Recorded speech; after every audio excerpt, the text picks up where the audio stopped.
quero iniciar essa nova série de mensagens que tem por tema Pondo em Ordem o Seu Mundo Interior. Ponha em ordem o que está aqui dentro. E essa é a pergunta, não é, que eu queria fazer para nós agora. Como é que está o seu mundo interior? Como é que está a sua vida pessoal com Deus, lá dentro?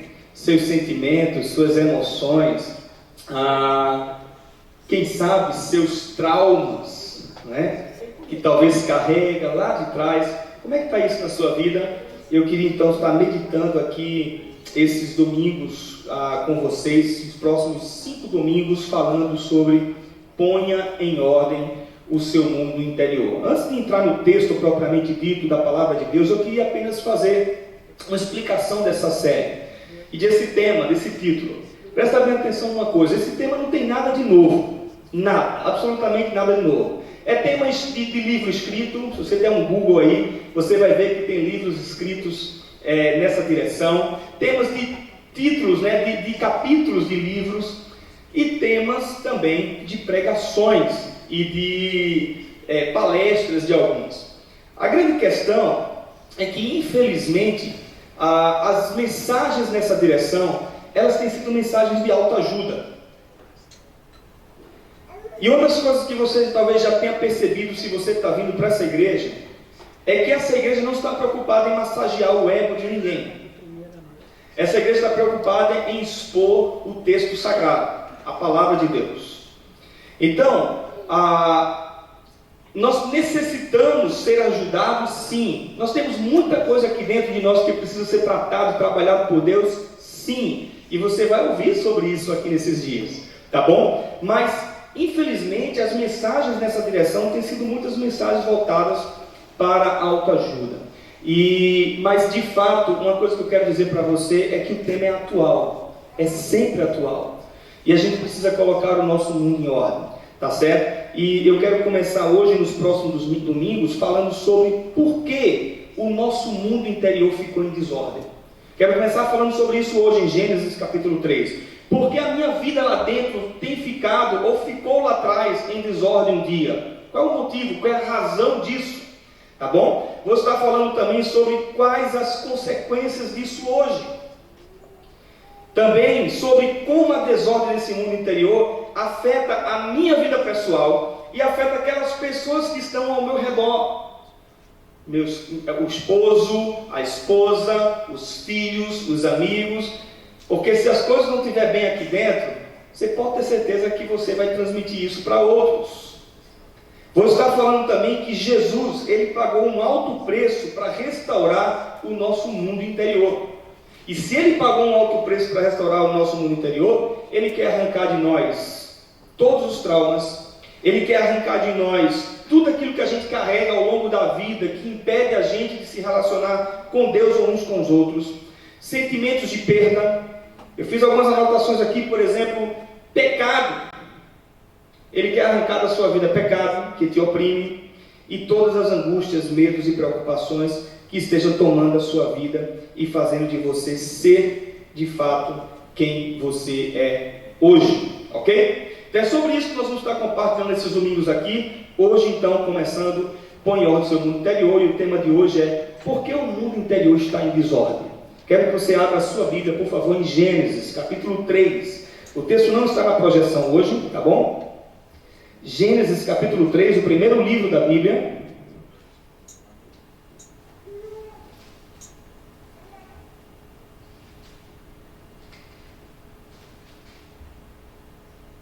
Muito bem. Vamos ler então juntos? Diz assim a palavra do Senhor. Gênesis, capítulo 3, primeiro livro da Bíblia, diz assim a palavra do Senhor.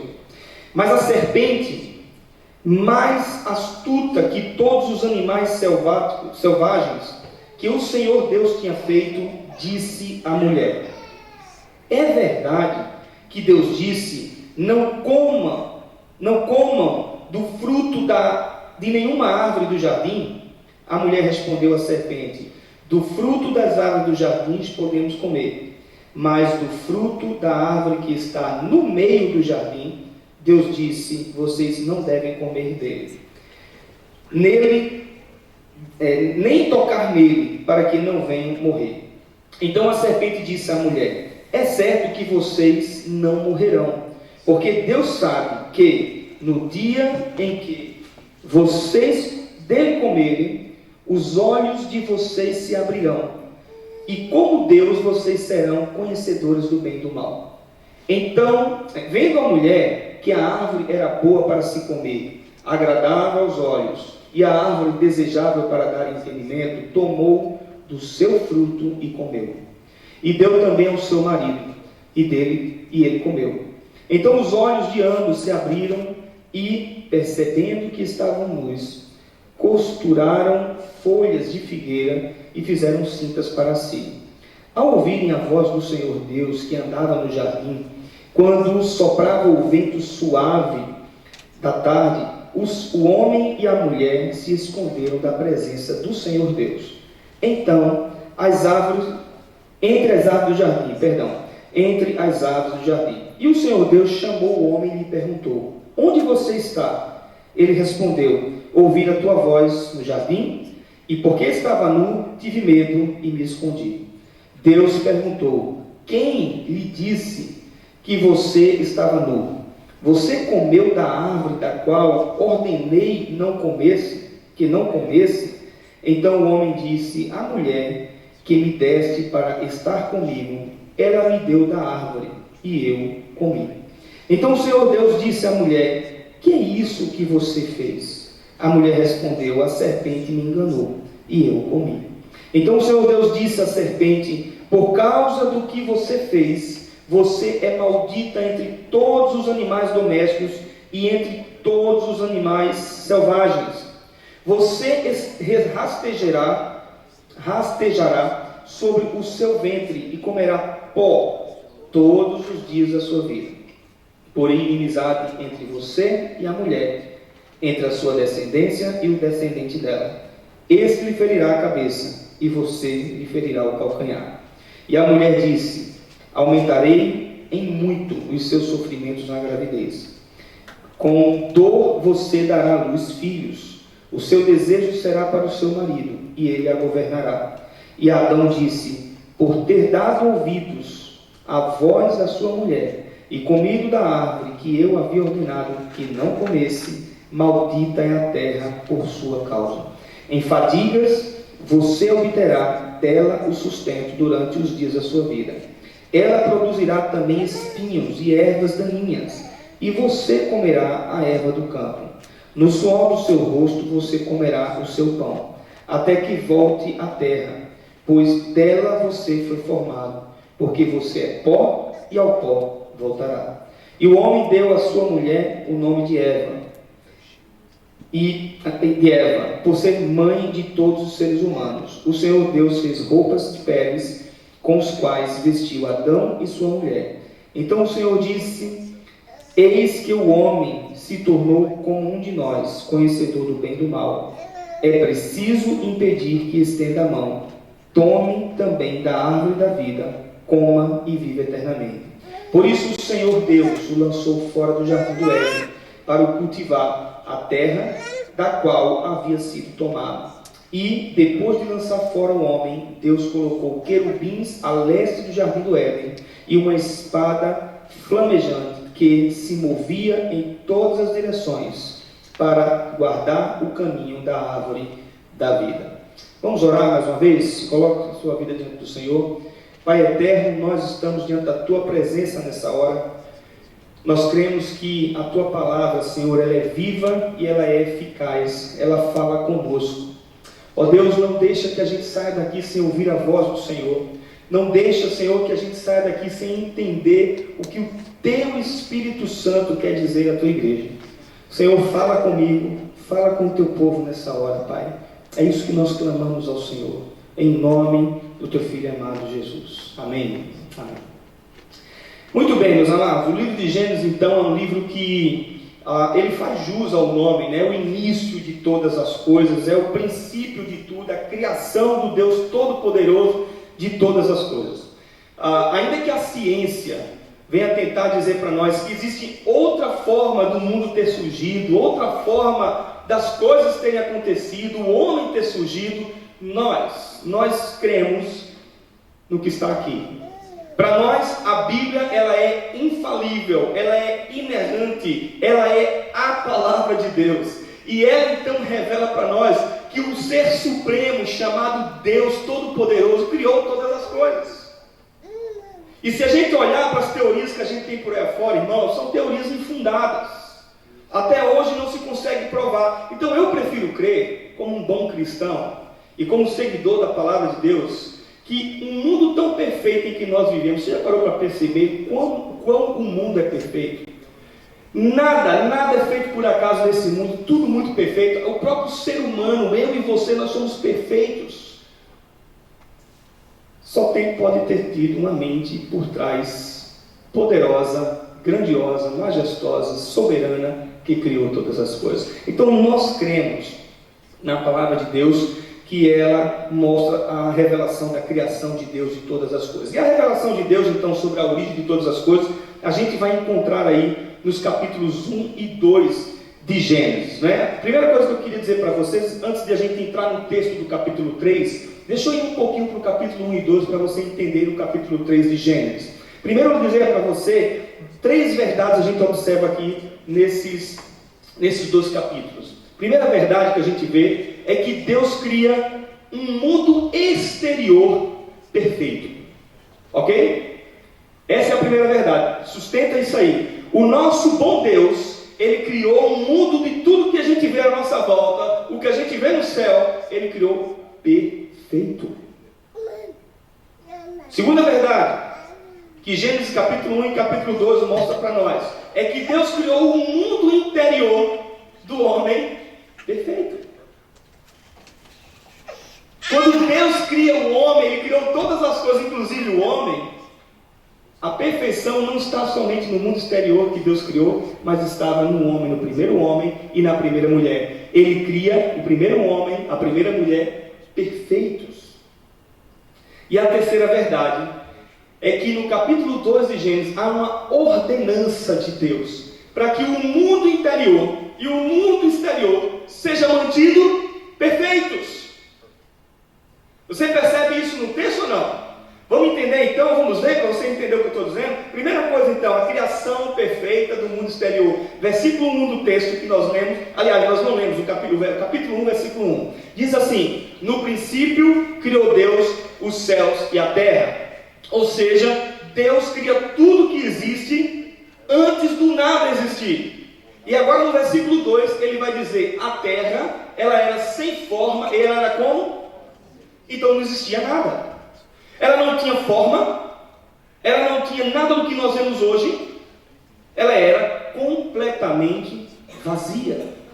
E a partir do versículo 3 do capítulo 1 de Gênesis em diante, a gente vai exatamente observar aí, até o versículo 31, irmãos, a gente vai ver Deus começando a colocar essa terra que estava sem forma, Ele começa a dar forma à terra, e Ele começa a preencher essa terra. E aí então Ele cria sol, lua, estrelas, astros, plantas, vegetação, água, terra, animais, e Ele cria o ápice da criação dele. Quem é? O homem. Ele cria o primeiro homem, Ele cria a primeira mulher.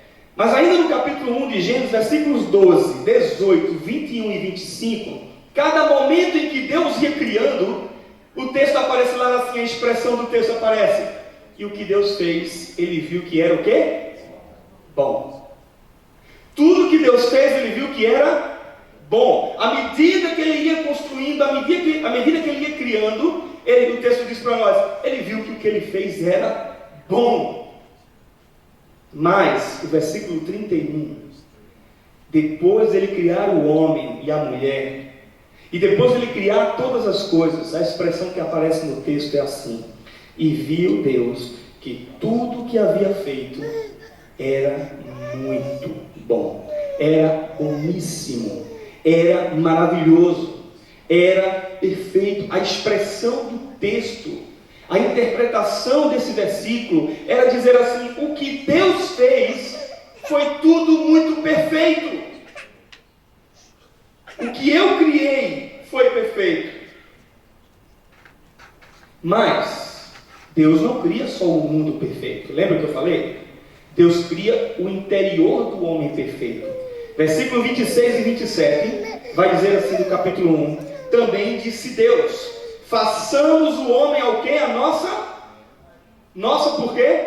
Deus Pai, Deus Filho, Deus Espírito Santo. Façamos o homem à nossa imagem e semelhança.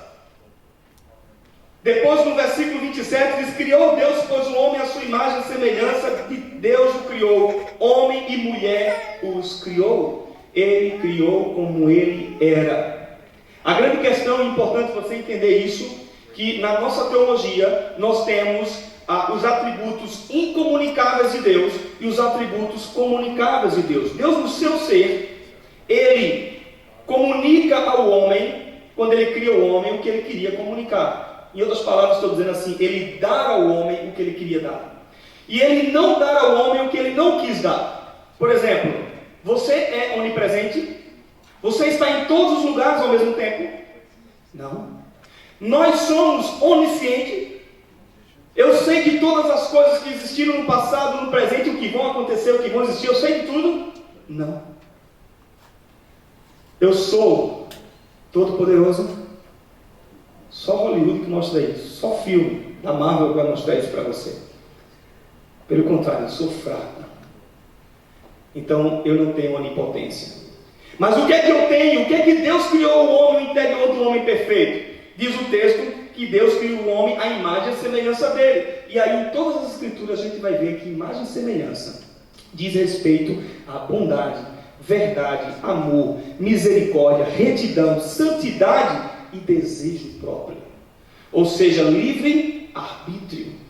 O homem poderia então escolher. O homem foi criado santo, o homem foi criado puro como Deus é puro, o homem foi criado reto como Deus é reto, o homem foi criado justo como Deus é justo. E ele foi criado dotado de vontade própria. Ele podia decidir. Na nossa teologia também nós chamamos isso, nas escrituras sagradas, de pacto das obras. De Gênesis capítulo 1 ao capítulo 3, Deus fez um pacto com os homens. Por que obras? Porque ele podia decidir. Depois do capítulo 3 de Gênesis, o homem não tem mais como decidir escolher Deus. E eu vou mostrar isso para você. Ele perdeu o livre-arbítrio para a salvação. Escolher a camisa você escolhe. Escolher o carro você escolhe. Escolher sua casa você escolhe. Mas escolher por si próprio, voltar para Deus, eu não consigo, você não consegue, porque eu estou morto em meus delitos e pecados. Foi isso que aconteceu com o primeiro homem. Então o mundo exterior e o mundo interior, criados em ordem, poderia ficar em desordem e consequentemente isso seria uma tragédia. E Deus disse ao homem: não faça. Diz o texto que Deus coloca uma árvore no meio do jardim. Diz o texto então que Adão e Eva, os primeiros homens, eles podiam comer de tudo, eles podiam desfrutar de tudo, eles podiam fazer o que eles quisessem, porque o mundo foi criado para eles. O sol, a lua, as estrelas, tudo foi criado para o homem. E para glorificar a Deus. Tudo perfeito. Mas Deus disse a ele: essa árvore que está no meio do jardim, essa você não pode tocar. Se você tocar, a tragédia é grande. Você vai morrer. Até então, a morte não existia. Até então, o homem não iria para o caixão. Até então, não existia uma eternidade sem Deus. Pelo contrário, existia uma vida com Deus. E o pacto que Deus fez com ele foi esse: me segue, cumpre a minha palavra, cumpre o que eu estou dizendo, que você vai viver com vida. Mas se você não cumprir e você tocar somente de tudo isso aqui, somente nesta, você vai morrer. Ali então era morte espiritual, era uma morte física, era uma morte eterna. Separação de Deus nessa vida, separação de Deus depois dessa vida. Mas o homem então decide pecar contra Deus. Deus estava tentando dizer a ele: não permitam que o mundo interior e o mundo exterior de vocês dois, naquela época, e toda a sua geração, caia em desordem. Não como, e eles fizeram. Então, entrando no nosso texto agora, expondo o nosso texto, eu queria então mostrar para vocês antes de a gente falar do texto rapidamente, uma verdade muito importante. O mundo exterior é reflexo do nosso mundo interior. Sabe, aqui gravando isso, tudo que as pessoas fazem lá fora, tudo que eu faço, é reflexo do que está aqui dentro. É reflexo de um mal moral que passou a existir no homem, que se chama pecado. A própria natureza, a palavra de Deus diz que a natureza geme por causa do pecado. A natureza não foi criada, as catástrofes não foram criadas para ser dessa forma. Mas quando o pecado entra no mundo, tudo passa a estar em desordem. Tudo que Deus criou bom e muito bom, perfeito, passa a estar em completa ruína, em completa desordem. E aí então o texto que nós lemos, agora sim expondo o texto, ele vai dizer no versículo 1, 4 e 5: mas a serpente, mais sagaz que todos os animais selváticos que o Senhor Deus tinha feito, disse à mulher: é assim que Deus disse, não comereis de toda a árvore do jardim? Então a serpente disse à mulher: é certo que não morrereis. É certo que vocês não vão morrer, porque Deus sabe, no dia em que dele comerdes, se abrirão os olhos, e como Deus sereis conhecedores do bem e do mal. Preste bem atenção, meu irmão, porque o mundo interior está em desordem. Primeira coisa que eu queria dizer para você nessa noite, sabe por quê? Porque Satanás nos seduz a desobedecer a palavra dele, a palavra de Deus, aliás. O mundo interior de toda a humanidade está em desordem porque Satanás nos seduz, dia após dia, a desobedecer tudo aquilo que a palavra de Deus nos ensina. A primeira coisa que ele faz é colocar em dúvida a palavra de Deus. É assim que Deus disse? Foi assim que Deus disse para você? Ele coloca em dúvida, em xeque a palavra de Deus. Depois, ele vem e distorce a palavra de Deus. Como ele vê que não tem jeito, ele tentou de uma forma e ele não conseguiu, porque a mulher chegou para ele e disse: não, Deus não disse isso. Deus disse que a gente pode comer de tudo, só dessa aqui que a gente não pode tocar. Então agora ele percebeu: não deu certo a minha estratégia. Não deu certo a minha estratégia tentar colocar em dúvida a palavra de Deus. Na história, não tem dado certo para Satanás colocar em dúvida a palavra de Deus. Você sabe o que é que Satanás está fazendo hoje? Dentro das nossas igrejas, ele está fazendo isso aqui agora. Ele distorce a palavra de Deus. É certo que não morrerás, porque Deus sabe que no dia em que dele comeres, se vos abrirão os olhos, e então sereis como Deus. Isso não é diferente de hoje, irmãos. Não é diferente. O diabo, ele tenta distorcer tudo, absolutamente tudo que Deus disse. Ele tenta distorcer tudo que Deus disse sobre o nosso relacionamento com Ele. Ele tenta fazer uma coisa que a gente está conversando muito, está sendo repetitivo nisso esses dias, com a vida do pastor Petracelli aqui. Ele tenta fazer das pessoas que estão dentro da igreja entender que elas são crentes. Para com isso. Crente até o diabo é. Ele crê que Deus existe. Com a diferença de mim e de você, ele treme. Ele tem medo de Deus, coisa que a gente não tem tido. Mas, diz o texto, e a gente então, quando olha para toda a história da Bíblia, a Bíblia nos chama para ser discípulos de Jesus, e não crentes, seguidores daquilo que Jesus nos ensinou. Ele tenta distorcer o nosso relacionamento uns com os outros, marido, esposa, filhos, a família patriarcal, a família estrutural que Deus estabeleceu na palavra. Ele tenta distorcer a criação dos filhos, ele tenta distorcer o relacionamento na igreja. Ele põe em dúvida e distorce a palavra de Deus na boca dos falsos líderes, na boca, ó Deus, de irmãos, de pessoas que estão dentro da igreja, dia a dia. Ele usa governos, ele usa a própria história. Você quer perceber uma coisa comigo? Presta atenção. Olha o que Satanás está dizendo para nós. Satanás está dizendo assim para nós. Vamos pensar só no decálogo. Lembra o decálogo dos 10 mandamentos? Os 10 mandamentos, você lembra deles? Olha o que Satanás, por exemplo, diz para nós. Ele diz assim: foi assim que Deus disse: não adorar outros deuses só vale apenas para a estatueta. não adorar outros deuses só vale para deuses de barro. Satanás está dizendo isso para a gente.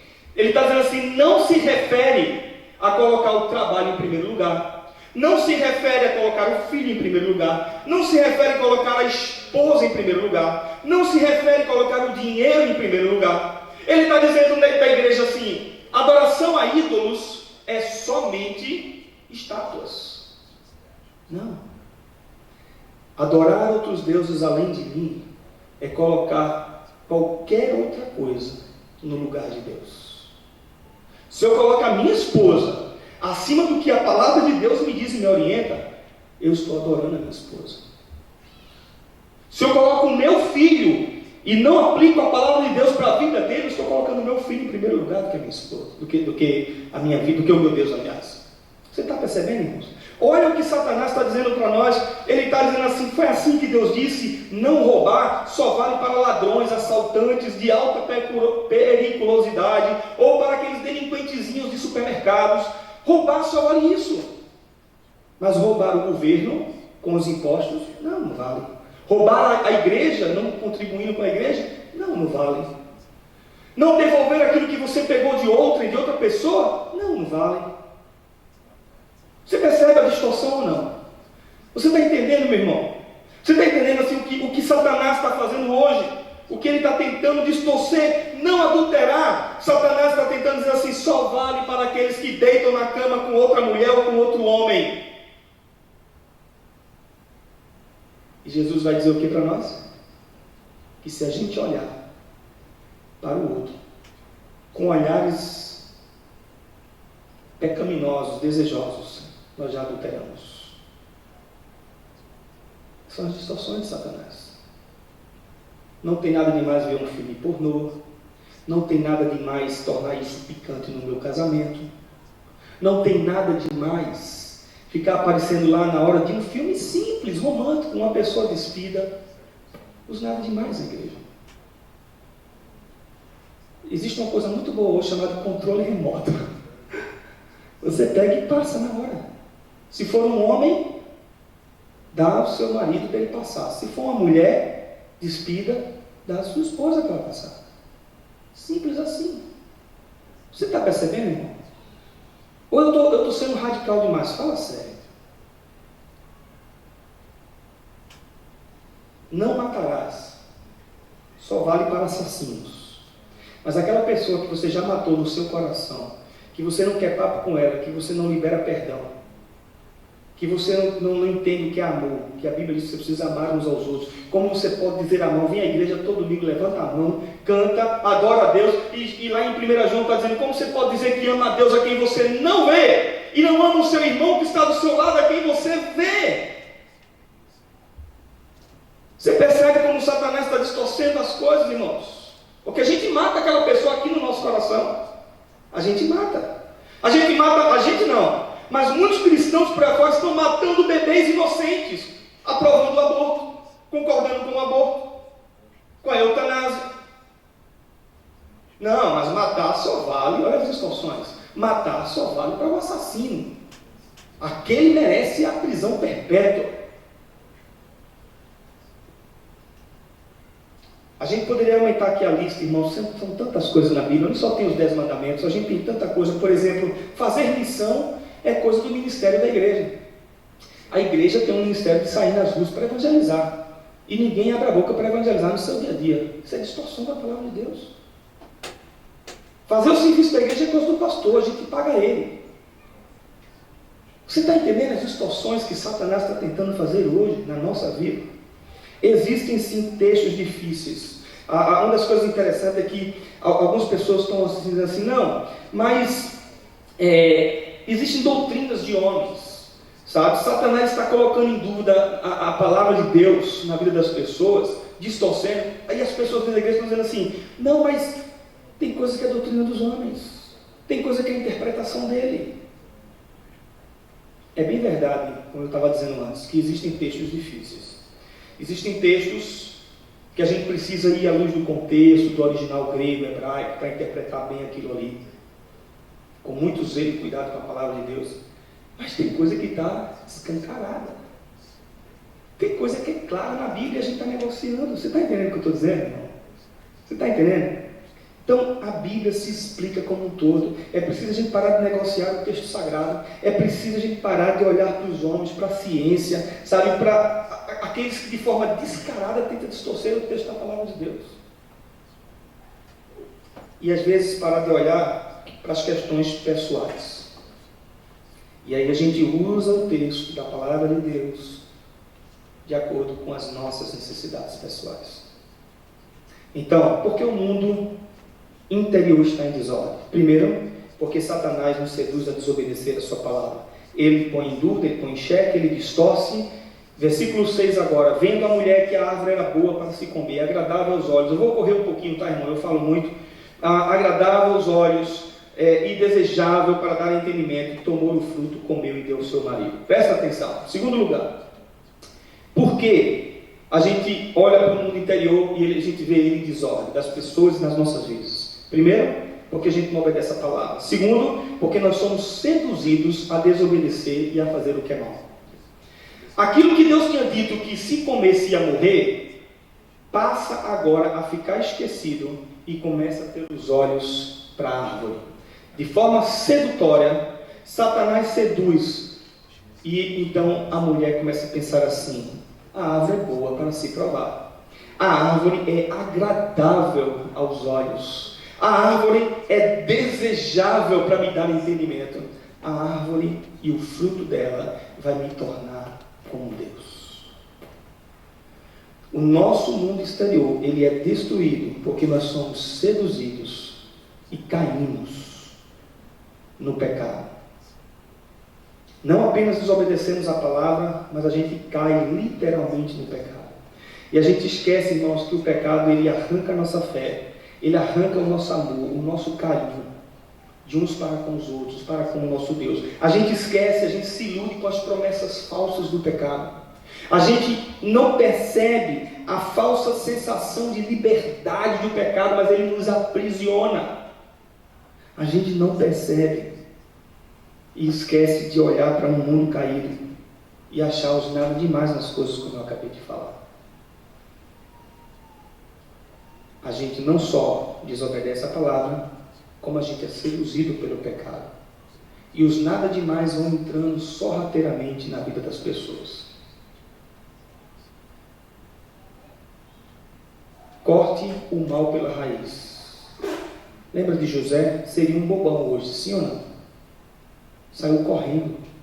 Corta o mal pela raiz. Não deixa que o pecado te seduza. Não faça como Davi, não é? Não deixe. Terceiro, olha o versículo 7 e 8. Abriram-se os olhos de ambos, perceberam que estavam nus, coseram folhas, colocaram folhas como cintas, como roupa para eles. Então ouviram a voz do Senhor. O que é que eles fizeram? Se esconderam. Irmãos, terceiro lugar, nós temos o nosso mundo interior completamente em desordem. Sabe por quê? Porque a gente não para se arrepender e voltar para Deus. O texto é claro, os olhos deles foram abertos quando eles pecaram. Se foi aberto, significa dizer o quê? Que eles entenderam que tinham pecado, sim ou não? Eles entenderam. Tanto é que eles perceberam que estavam nus. Depois, eles percebem e eles tentam dar o jeitinho deles. Ao invés de primeiro os olhos abrirem e voltar para Deus, eles não fazem. Eles vão e preparam uma roupa para eles. Não, Senhor, eu cometi um pecado. Senhor, eu errei. Deus, me ajuda. Não. Vai lá dar um jeitinho brasileiro para tentar resolver o problema dele. Mas aí, quando eles escutam a voz de Deus, ao invés de eles correrem para os braços do Pai e dizer: Pai, nós pecamos, nós erramos, nós falhamos. Não. Eles se escondem do Senhor. Sabe por quê, irmãos? É o caminho mais fácil. O caminho mais fácil é se esconder da vergonha. Esse é o caminho mais fácil para nós, não é verdade? Sim ou não? O caminho mais fácil é o caminho do isolamento, é o caminho do esconderijo, que só faz deixar a gente cada vez mais isolado, só faz deixar a gente cada vez mais afastado uns dos outros. É o caminho da chateação por qualquer motivozinho bobo. E deixar de estarmos juntos. É o caminho mais fácil. É o caminho mais fácil do distanciamento de Deus e das pessoas. Quarto lugar, eu disse a vocês que vou correr um pouquinho. Estou passando aqui. O mundo interior está em desordem, porque quando nós pecamos, não nos voltamos para Deus, mas também versículo 12 e 13. Então disse a mulher: o que me deste por esposa, então disse o homem: a mulher que me deste por esposa, ela me deu da árvore. Depois então Deus pergunta à mulher, e o que é que ela diz? A serpente foi quem me seduziu. Você quer ver outra coisa? Porque o mundo interior da gente está completamente destruído muitas vezes, porque o culpado sempre é o outro. Aqui eu vou me delongar mais um pouquinho. O culpado sempre é o outro, nunca somos nós. Verdade ou não? Nunca nós somos errados em nada. E a gente não percebe. Você quer ver? Por exemplo, em casa, vamos pensar aqui nas mulheres. O errado é sempre ele e nunca ela. O errado é sempre ele. Então, reclamação. Ele não sai comigo, ele não ajuda em casa, ele não é sensível aos meus problemas, ele olha para as outras mulheres, ele me compara com as outras. Vocês estão rindo por quê?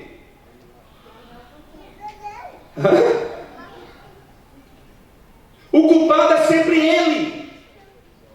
Eu tenho que defender minha classe, tá, irmãos? Estou brincando, vou chegar nele já, espera aí, segura. Mas o culpado é sempre ele. Agora, não percebe ela, não olha para si mesma, que ela só bota a camisa do político no corpo, não se veste de marido, não bota um baby doll, não compra uma roupa nova. Não percebe ela, que muitas vezes ele tenta ajudar e ela fica ali reclamando. Mesmo ele fazendo errado em alguns momentos. Tem cara que aí assim, faz de qualquer jeito, porque não quer fazer mesmo. Mas tem cara que se esforça, irmãos. Tem homem que se esforça, que quer ajudar. Não, mas está errado. Lembra a goteira? Tem mulher que é goteira, que reclama de tudo, fala de tudo, o tempo todo reclamando. Inflama os filhos contra o marido. Eu vejo muitas assim. Compara o marido com os maridos das outras. Olha, pelo amor de Deus, para com isso. Para de comparar o seu marido com os maridos das outras. Aí, agora, ela sempre está errada e não ele. Agora eu vou defender a classe das mulheres. Reclamação. Ele reclama, compara ela com outras mulheres, quer sexo o tempo todo, glória, né? Sexo o tempo todo, quer comida, casa, roupa lavada, não aceita ajudar a esposa com seu machismo, é grosso, é estúpido. Ele não entende que a mulher tem os momentos dela de fragilidade, que ela tem no seu organismo a chamada infeliz TPM, não é? Estou brincando, viu, irmãs? A gente precisa entendê-las, os momentos delas, sabe? Que a mulher de fato é a da casa mais frágil, apesar de tanto feminismo por aí fora, mas ela é a mais frágil, né? Tem cara que expõe a mulher o tempo todo, e como eu falei, é estúpido, é grosso.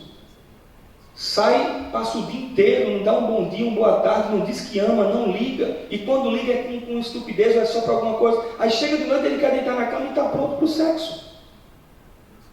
Não tem como. Não tem como. Esse assunto a gente conversa mais depois, tá? No MMA, tá? Mas você quer ver? Você quer continuar? Eles sempre estão errados. O irmão é que está errado, nunca é o outro irmão. O filho é que está errado, nunca é o pai. O pai que está errado, nunca é o filho. Nunca eu estou errado em nada. Mais exemplos, no trabalho, o patrão sempre culpa o empregado. O cara nunca está errado. Ele maltrata o empregado, ele paga pouco o empregado. Ele tem ali as melhores formas dele trabalhar. O empregado não tem, mas o empregado é o errado em tudo. Aí o empregado sempre culpa o patrão. O patrão maravilhoso, faz tudo pelo cara e o cara não presta.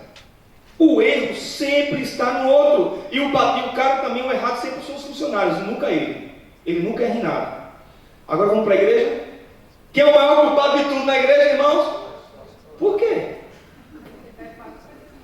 Por que o pastor é o maior errado de tudo na igreja? Ele é o culpado de tudo. Aí, ele é o culpado, o pastor devia fazer isso, o pastor devia fazer aquilo, o pastor devia ter isso na igreja, o pastor devia ter aquilo, né? Aí o pastor, por sua vez, o culpado é quem? São os líderes. Olha a turma lá atrás. É os ovelhas. Ele nunca está errado em nada, ele é o cara, ele é o bonzão. Ele prega melhor do que todo mundo, ele faz melhor do que tudo. Ele é o cara. E as ovelhas sempre culpam umas às outras de tudo. Ou, por exemplo, a culpa é do ministério. Departamento infantil, aquela professora não presta. Departamento infantil daquela igreja é muito fraco, eu vou para outra. O louvor daquela igreja é muito fraco, eu vou para outra. Sempre o culpado é o outro, irmãos. Nunca nós. Nunca nós somos os culpados de absolutamente nada. Porque o mundo interior está em desordem, segundo o texto de Gênesis capítulo 3. Primeiro, porque o diabo fez o homem desobedecer a sua palavra. O pecado então entra na humanidade. O pecado entra na humanidade e nós somos constantemente seduzidos a fazer o que é errado. A árvore era boa, desejável e agradável. Mas não para por aí. Muitas vezes nós não nos arrependemos e não nos voltamos para Deus. Ao invés disso a gente se esconde, ao invés disso a gente corre. Ao invés de dizer, Deus, eu errei, a gente tenta fazer do nosso jeitinho. Lembra de Davi tentando sustentar lá o pecado dele com Betseba, e vem o profeta e diz, o pecador é tu, o pecador é você. E sempre a gente joga a culpa e o erro nos outros. O mundo interior está em desordem, porque a gente não para perceber quem nós somos, como nós agimos. E a gente percebe que o problema é consequência do nosso pecado.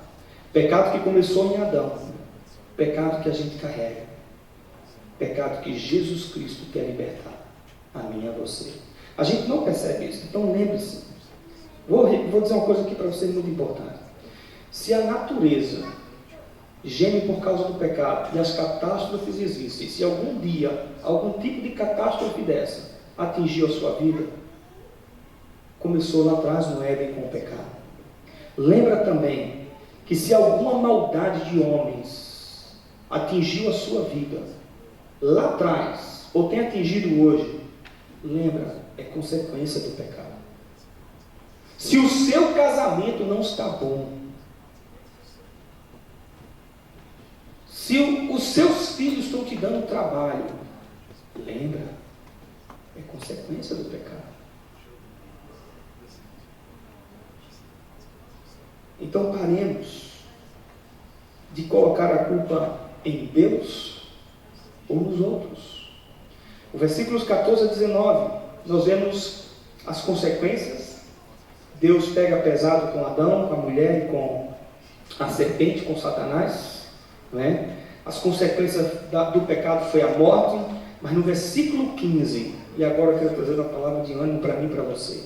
Versículo 15 diz assim: porém inimizade entre ti e a mulher, entre a tua descendência e o seu descendente. Este descendente te ferirá a cabeça e tu lhe ferirás o calcanhar. Essa é uma palavra profética. E ele não usou homem algum para profetizar. Foi palavra do próprio Deus. O próprio Deus profetizou aquilo que ele decidiu na eternidade, na Trindade Santíssima. Ele decidiu que Jesus Cristo viria ao mundo, o descendente da mulher, para pôr ordem no mundo interior e no mundo exterior. Ele já sabia que o pecado ia entrar. Ele já sabia que o homem ia cair. E ele então decide, na sua soberania, enviar Jesus Cristo para colocar ordem no nosso mundo interior. Você percebe isso, meu irmão? Então Jesus quer trazer ordem ao caos, ao nosso mundo interior. Pergunta é: o que é que está perturbando a sua vida? Eu listei aqui pelo menos 4 coisas. Você pode aumentar essa lista depois. Pecados. Tem pecados guardados aí que te emperra de se relacionar com Deus, te emperra de se relacionar melhor com tua esposa, com teu marido, com teus pais, com teus filhos. É pecado que está afetando a sua vida?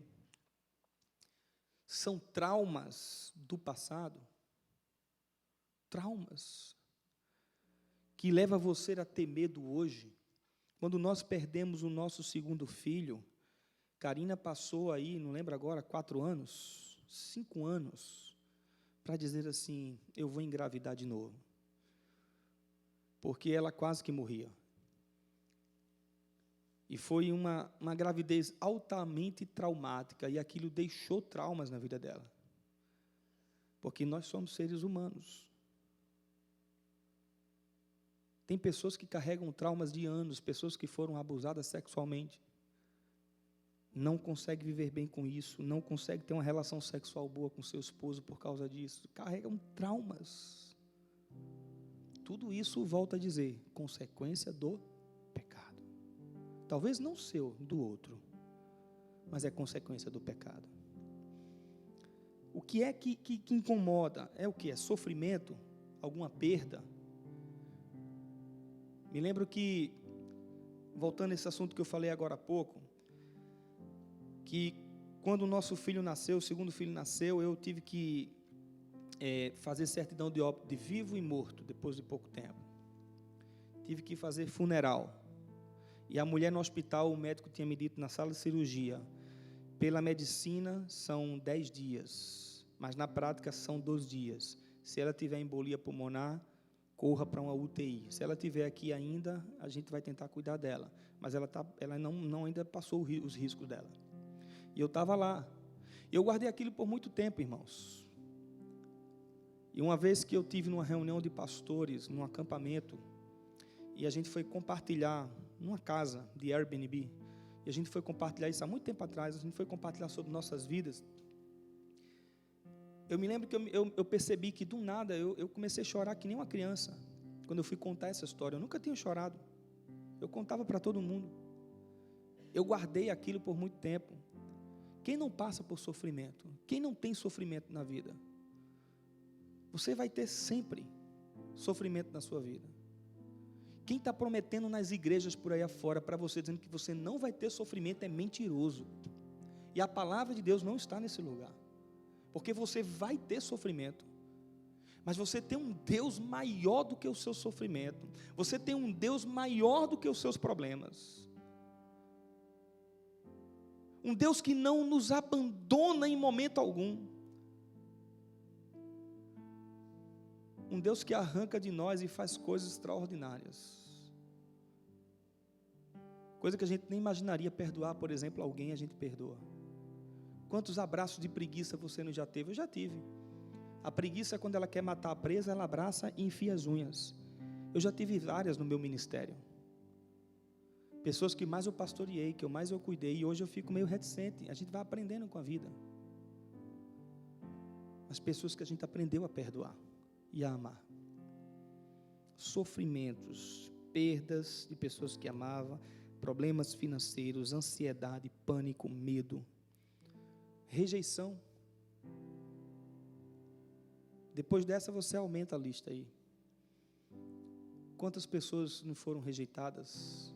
Pais que preferem filhos do que outros, dão mais preferências a um do que a outro, e aquela pessoa se sente rejeitada para o resto da vida, trazendo traumas, carregando traumas.